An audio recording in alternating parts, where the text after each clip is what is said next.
Indian സൈന്യം പാകിസ്ഥാനിലേക്ക് നടത്തിയ ആക്രമണം ലോക രാജ്യങ്ങളെ പോലും അമ്പരപ്പിക്കുന്നതാണ്. ചൈനയുടെയും അമേരിക്കയുടെയും സകല മിസൈൽ പ്രതിരോധ സംവിധാനങ്ങളുമാണ് ഇവിടെ പരാജയമായിരിക്കുന്നത്. ആണവ രാജ്യത്തെ അവരുടെ മടിയിൽ തന്നെ കയറി ആക്രമിച്ചത് ഇന്ത്യയുടെ പോരാട്ട വീര്യമാണ് പ്രകടമാക്കുന്നത്.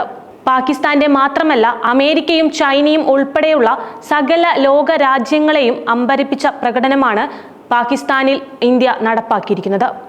പഹൽഗാം ഭീകര ആക്രമണത്തിന് ഇന്ത്യ തിരിച്ചടി നൽകുമെന്ന് ലോക രാജ്യങ്ങൾക്ക് എല്ലാം ഉറപ്പായിരുന്നുവെങ്കിലും ഇത്ര കൃത്യതയോടെ പാകിസ്ഥാന്റെ സകല പ്രതിരോധ കോട്ടകളെയും തകർത്ത് മാരകമായ ആക്രമണം നടക്കുമെന്ന് അവരാരും തന്നെ പ്രതീക്ഷിച്ചിരുന്നില്ല. 9 ഭീകര കേന്ദ്രങ്ങളാണ് തകർത്തതെന്ന് ഇന്ത്യ ഔദ്യോഗികമായി പ്രഖ്യാപിച്ചപ്പോൾ 23 സ്ഥലങ്ങളിൽ ആക്രമണം നടന്നതായാണ് പാക് സൈന്യം സ്ഥിരീകരിച്ചിരിക്കുന്നത്. പാക് സൈന്യത്തിന്റെ ഒരു യുദ്ധവിമാനവും ഇന്ത്യൻ സൈന്യത്തിന്റെ മിന്നൽ ആക്രമണത്തിൽ തകർന്നതായാണ് പുറത്തുവരുന്ന റിപ്പോർട്ടുകൾ.